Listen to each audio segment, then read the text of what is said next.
오늘 본문 10장 22절을 보면 요한은 지금 기록하고 있는 이 내용이 절기적으로는 수전절, 계절적으로는 겨울에 있었던 일을 기록하고 있다라고 말합니다. 여러분, 수전절은 달력상으로 보면 12월에 있는 절기이고요, 24절기 가운데 밤이 가장 길다라고 여겨지는 동지, 그 어간에 있었던 절기입니다. 그런데 대부분의 유대 절기가 성경에 기록된 역사적 사건을 배경으로 하고 있는데 반하여 수전절은 구약 성경이 기록이 종료가 된 말라기 선지자, 그 이후 세례 요한이 등장할 때까지 약 400여 년의 침묵의 기간이 있습니다. 우린 이것을 일컬어 성경의 침묵기라고 말합니다. 천지 창조로부터 마지막 선지자 말라기까지의 이야기가 성경에 기록되어져 있죠.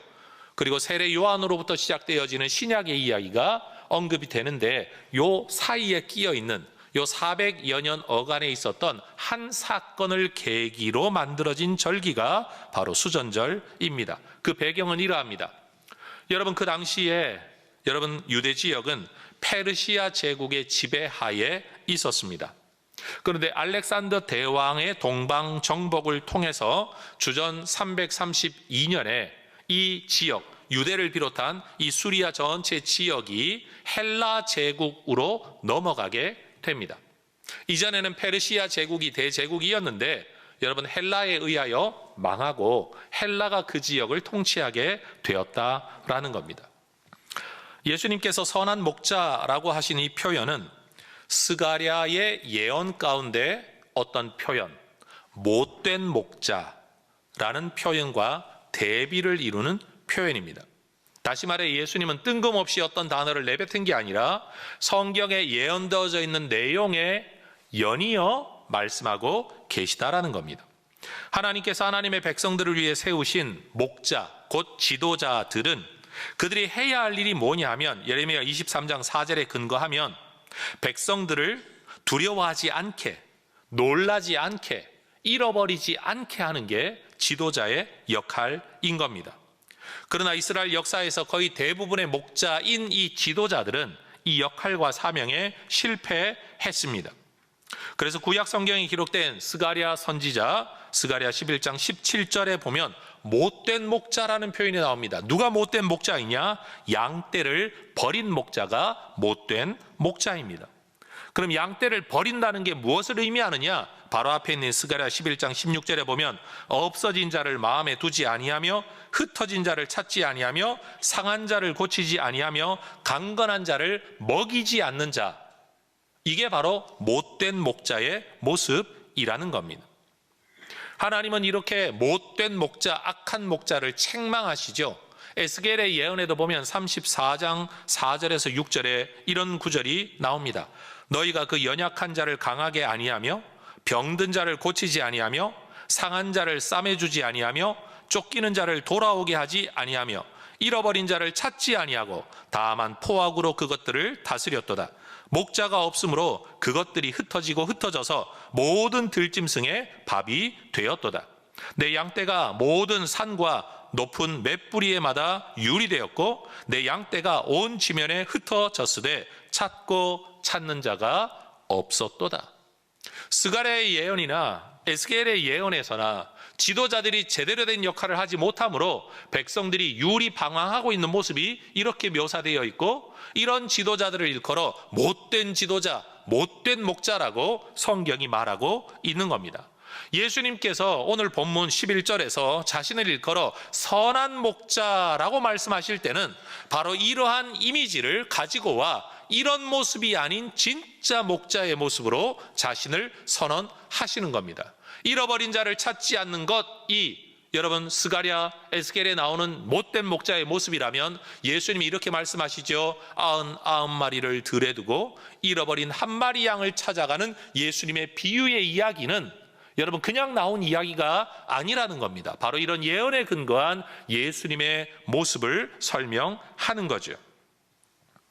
더불어 예수님은 요한복음 10장 12절과 13절에 보면 삭군이라는 표현도 쓰고 계신데 이게 바로 못된 목자들의 모습인 겁니다. 근데 중요한 건 유대인들이 수전절 절기가 되면 바로 이 에스겔서 34장, 제가 방금 인용했던 이 성경을 표준 낭독 본문으로 삼는다라는 겁니다. 다시 말하면 수전절 절기가 되면 모든 유대인들이 이 성경을 읽었다라는 겁니다. 왜 그랬을까요?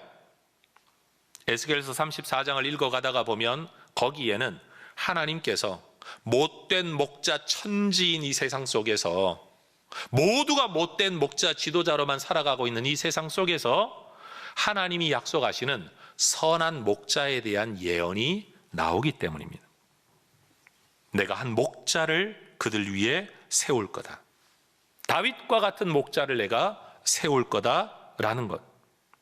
유대인들은 이 에스겔서의 말씀을 읽으면서 믿을만하지 못한 정치 지도자, 자기 배만 채우는 권력자, 못된 목자들로 인해 탄식하라고 또는 반대하는 정치 집회를 하라고 이 구절을 읽은 게 아닙니다. 하나님께서 다윗의 자손 가운데 분명히 그 선지자도 일으킬 것이고 목자도 일으킬 것이고 메시아도 일으킨다고 하는 이 모든 게 한 분을 지칭하는 예언인 거죠. 이 믿음을 그들이 붙들면서 때가 되면 하나님께서 일으키시리라고 예언하신 하나님의 목자가 올 것을 그들은 기대했다.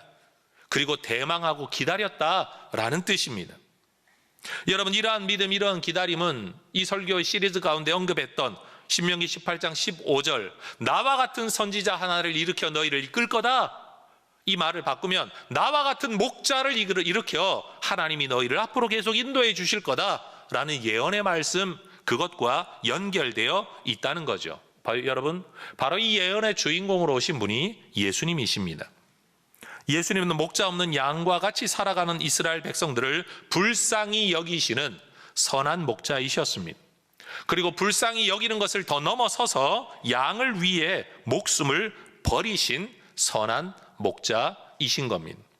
양의 문과 선한 목자라는 이 표현은 당시 이스라엘의 목축 문화와 깊이 연결되어 있습니다. 오늘 살아가는 우리에게는 도시의 빌딩 그리고 도로를 가득 채운 자동차의 모습이 낯설지 않죠. 예수님 시대에는 들판에서 양을 거느리는 목자들의 모습이 굉장히 흔하고 익숙한 모습이었을 겁니다. 그런데 목자들은요, 도둑이나 짐승들 때문에 밤중에는 절대로 양을 들판에 버려두지 않았다고 합니다. 양들이 풀을 뜯는 곳이 마을에서 가까울 때는 저녁이 되면 항상 양들을 끌고 마을로 돌아옵니다.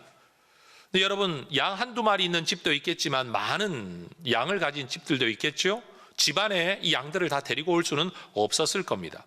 그래서 그들은 마을에 공동 우리를 만들어 두고 양을 끌고 오면 그 우리에 다 집어넣고 밤새 이 양을 지키는 책임 맡은 사람 하나를 고용해서 양들을 지켰다고 합니다.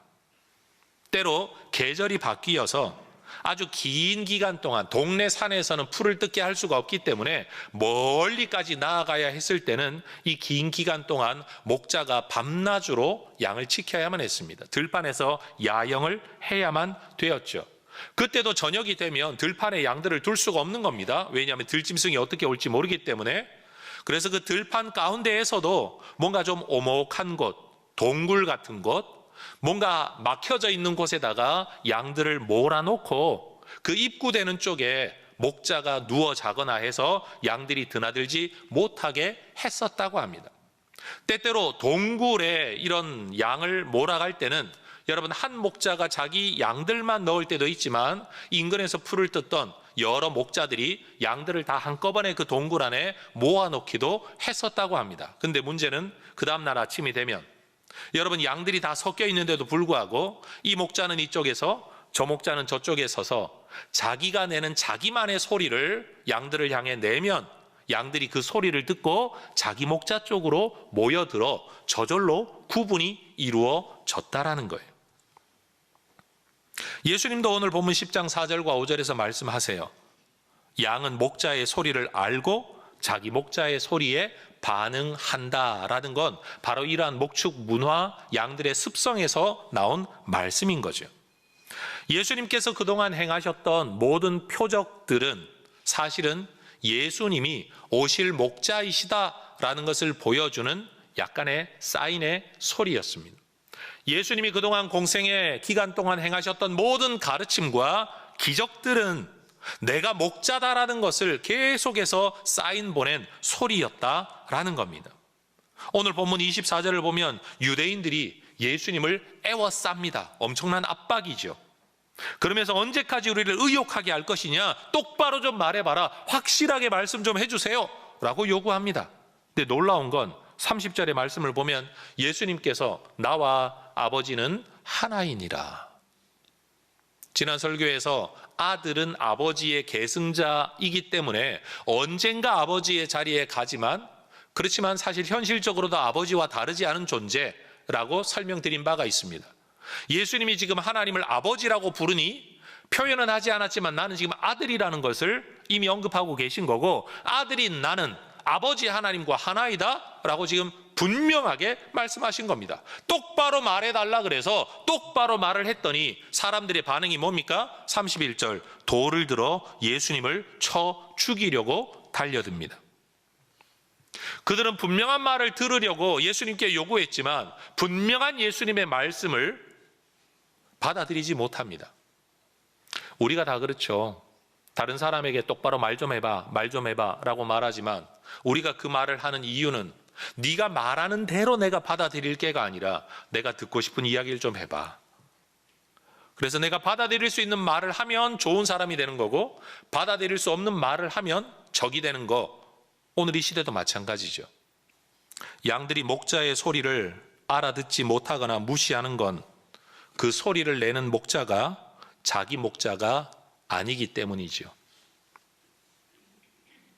자기가 듣고 싶은 대답이 아닌 대답을 하는 예수님을 그들이 받아들이지 않은 이유는 요한복음 10장 26절이 말씀하는 것처럼 그들이 예수님의 양이 아니기 때문이라고 예수님께서 말씀하고 계세요. 여러분, 주의 음성을 알아듣는 주의 양들 되시기를 주의 이름으로 축원합니다. 그 목자의 소리를 분별할 줄 알고 알아들을 줄 알아야 돼요. 엉뚱한 목자의 이야기를 듣고 따라가고 있다.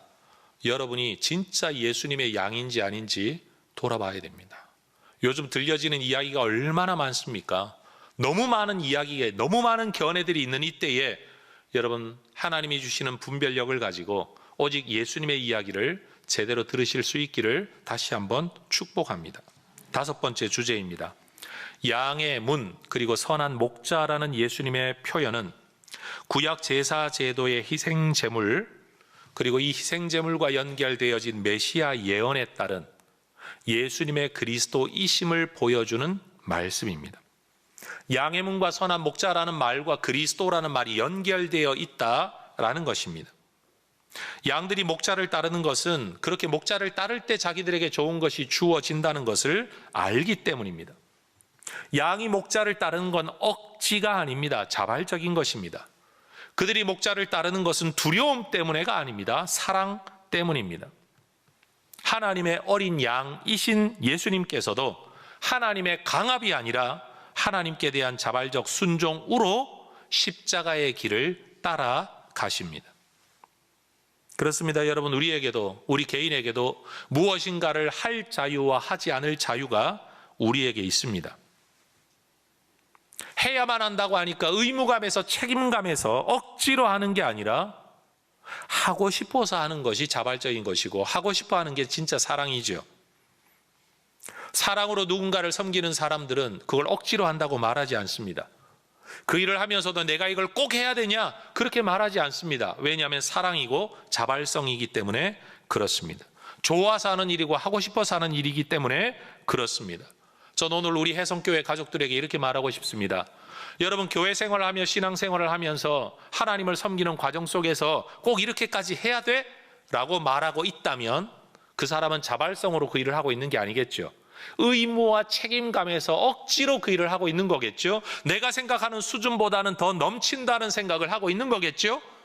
사랑이 동기가 아니라 의무가 동기가 되면 그런 말을 할 수 있습니다. 그러나 여러분, 그러한 의무와 그러한 책임은 오래가지 못합니다. 내가 힘들고 지칠 때는 할 수가 없는 겁니다. 그러나 사랑은 어떤 상황에서도 우리로 하여금 누군가를 자발적으로 섬기게 하는 힘이 되는 겁니다. 여러분, 신앙생활, 교회 생활, 특별히 사회생활 속에서의 신앙을 지켜가는 일이 억지, 그래서 왜 굳이 이렇게까지라고 말하지 아니하고 자발적인 양들의 순종과 같은 사랑에 근거한 것이 될 수 있기를 또한 주의 이름으로 권면드립니다. 우리를 살리시려는 하나님의 사랑 때문에 선한 목자이신 예수님은 양을 위해 대신 죽어 주십니다. 선한 목자라는 이 의미는 능력이 많고 돈이 많아서 모든 필요를 채워준다, 여기에 포인트가 있는 게 아닙니다. 선한 목자의 핵심은 뭐냐? 양들을 위해 자기를 희생한다는데 진정한 포인트가 있는 겁니다. 예수님께서 말씀하시는 선한 목자 되심의 핵심은 대속의 죽음, 희생의 죽음, 십자가의 죽음의 의미가 있는 겁니다. 예수님께서 메시아로서 이 땅에서 하신 일은 다윗 왕조의 역사적 재건이 아닙니다. 유대의 정치적인 독립도 아니었습니다. 메시아로서의 예수님의 사역의 절정은 십자가 죽음인 겁니다. 새 언약의 희생 제물로서 십자가 대속의 죽음에 자신을 내어 준 겁니다. 여러분, 예수님의 이 십자가 죽음의 사건을 일컬어 메시아의 일, 메시아 사건, 메시아 행위라고 신학적으로는 표현을 하는 겁니다. 그래서 여러분, 신약 성경을 읽어가다가 보면 그리스도라는 단어가 나올 때마다 항상 죽음, 희생이라는 의미가 있는 문장들이 함께 짝으로 나올 때가 많습니다. 다시 말하면 그리스도 되심은 어디에 있느냐? 능력에 있는 게 아니라 희생에 있다는 사실이에요. 그리스도 되심은요, 탁월함에 있는 게 아니라 대속의 죽음에 있다는 거예요. 유대인들이 생각하는 메시아는 능력, 메시아는 배부름, 메시아는 평안, 메시아는 승리, 이게 구약의 이미지라고 한다면 정작 우리의 메시아로 오신 예수님이 그리스도이시다라고 말을 할 때는 희생과 대속의 죽음과 연결되어 있다는 거예요. 제가 성경구절 5개를 한번 인용해 보겠습니다. 고린도전서 15장 3절, 그리스도께서 하신 일이 뭐냐? 우리 죄를 위하여 죽으신 거다. 로마서 3장 24절, 그리스도 예수 안에 뭐가 있냐? 속량이라는 게 있다는 거예요. 로마서 5장 6절, 그리스도께서 하신 일이 뭐냐? 경건치 않은 자를 위하여 죽으셨다. 고린도후서 5장 14절, 그리스도의 사랑이 뭐냐? 한 사람이 모든 사람을 대신하여 죽은, 그게 바로 그리스도의 사랑이다. 갈라디아서 1장 4절, 그리스도가 하신 일이 뭐냐? 우리를 건지시려고, 우리 죄를 대속하시려고 자기 몸을 주신 거다. 그리스도 되심은 항상 대속의 죽음과 연결되어 있고 대신하여 희생하고 죽는 이미지가 바로 선한 목자의 이미지라는 사실이에요. 예수님께서 생각하시는 선한 목자의 역할은 양떼들이 해를 입거나 도둑질 당하지 않도록 도둑을 막아내는 문이 되시는 거예요. 그래서 양의 문이세요. 그런데 여기 한 걸음 더 나아가 하나님 나라에 들어갈 수 있도록, 영원한 구원의 생명에 들어갈 수 있도록 문이 되어 주신다라는 점에서도 예수님은 양의 문이신 거죠. 그리고 이 이미지는 시편에서 이미 예언되어졌던 내용이에요. 여호와의 문, 의인들이 들어가는 그 문, 구원의 문. 예수님은 이것을 양의 문이라고 설명하신 겁니다. 여러분, 예수님만이 구원으로 들어가는 문이십니다. 우리는 예수님의 속죄의 죽음으로 인해 생명과 구원과 천국에 들어갈 수 있는 겁니다. 그래서 여러분, 사도들도 말하기를 영원한 생명을 얻는 길, 하나님을 아는 길, 구원의 길은 오직 예수뿐이라는 겁니다. 전 세계에 존재하는 모든 종교들을 한번 뒤져보십시오. 종교의 창시자가 되었든지 신이라고 일컫는 신화가 되었든지 여러분, 그들은 탁월한 능력과 지혜가 있을는지 모릅니다. 그것으로 사람을 유익하게 할는지는 모릅니다. 그러나 신이 인간을 위하여 대신 죽어주었다는 이야기는 예수님 이야기 외에는 없습니다.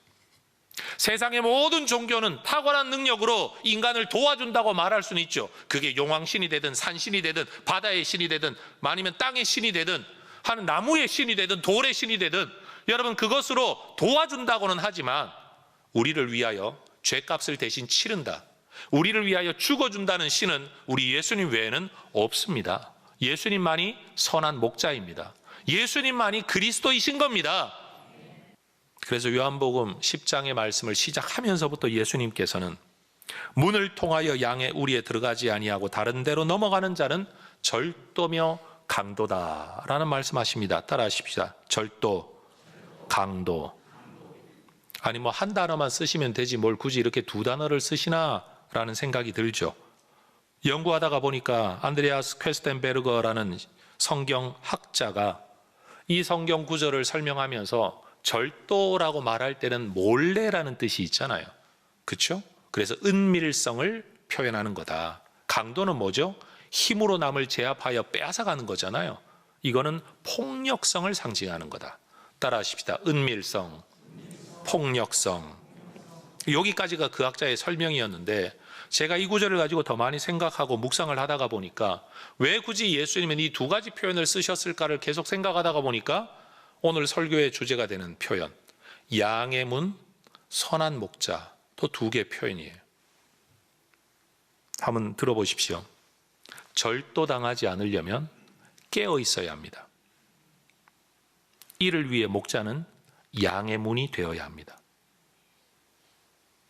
강도에게 양을 빼앗기지 않으려면 목자는 목숨 걸고 맞서 싸워야 합니다. 목숨을 걸고 맞서 싸우는 자, 양의 생명을 위하여 자기 목숨까지 내어주는 자, 그게 선한 목자인 겁니다. 신학적으로는 의미 있는 어떤 단어들을 나열해서 같이 대칭되게 하는 걸 평행법이라고 부릅니다. 다시 말해 예수님께서 절도요 강도라는 말씀을 1, 2절에서 먼저 하셔놓고 뒤에 양의 문과 선한 목자를 말씀하신 것은 이미 예수님의 머리와 의도 속에 이 평행법적 사고를 가지고 계시며 표현하고 계신 겁니다. 여러분, 주님은 우리의 안전을 위하여 밤낮으로 우리를 지키시는 양의 문이신 줄로 믿습니다. 하나님께로 나아가게 하는 구원의 문이 되신 줄로 믿습니다. 그리고 우리가 그 구원을 얻을 수 있도록 우리를 그냥 힘으로만 지켜주고 빼앗기면 어쩔 수 없다 하시는 분이 아니라 자기 목숨을 내어주면서 우리를 사자와 곰의 입에서 빼앗아오는 선한 목자이신 줄로 믿습니다. 여러분, 양떼를 위해 자기 목숨을 버리신 예수님 이야말로 우리의 유일한 구세주 선한 목자이심을 믿습니다. 예수님은 생명의 빛으로서 우리에게 하나님을 밝히 드러내어 주시고 기록된 모든 예언의 말씀이 무엇을 말하고 있는가를 보게 하시는 주님이신 줄로 믿습니다. 예수님은 자기를 생명의 떡으로 내어주어 우리를 살리는 분이십니다. 예수님은 생명의 물이 되시는 성령을 보내셔서 우리의 죄를 씻어주시고 우리를 구원하시는 선한 목자이십니다. 길을 잃은 양떼, 사실은 마귀라는 사자와 곰의 발톱에 이미 움켜 빼앗겨간 우리를 주님이 버려두지 않으시고 자기 목숨의 대가를 치러 그 발톱에서 이빨에서 우리를 건져내신 겁니다. 선한 목자로서의 희생을 통해 우리를 구원하셨다는 겁니다. 그래서 그리스도 예수님만이 우리를 구원으로 들어가게 하고 하나님께로 나아가게 하는 유일한 구원의 문, 양의 문 되심을 믿습니다. 이 믿음을 가진 우리가 어떻게 살아야 될까요? 성경 한 구절을 읽고 설교를 마치겠습니다. 오늘 본문 요한복음 10장 27절입니다. 함께 읽어보겠습니다. 내 양은 내 음성을 들으며 나는 그들을 알며 그들은 나를 따르느니라. 따라하십시다. 듣고 따라야 합니다. 다시요. 듣고 따라야 합니다. 예수님만이 진짜 목자인 줄로 알고 여러분, 주님과 주님의 말씀을 들어야 합니다.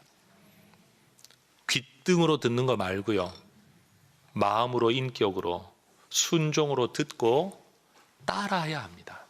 이게 신앙생활입니다. 그게 예수 믿는 자입니다. 그래서 예수님께서도 모든 족속을 제자 삼으라 말씀하실 때 세례를 베풀고 그 다음 가르쳐 지키게 하라 말씀하셨습니다. 오늘 말씀하고 뭐가 다릅니까? 믿고 듣고 따르는 것, 그게 바로 예수쟁이들의 삶인 줄로 믿습니다. 여러분, 세상에 어느 누구도 우리를 위해 자기 목숨 내어놓지 않습니다. 그리고 인간적으로 목숨을 내어놓았다고 해도 그걸로 얻을 수 있는 게 별로 없습니다. 그런데 예수님을 통하여 우리가 얻은 건 영원한 생명입니다. 여러분, 예수님이 선한 목자이십니다.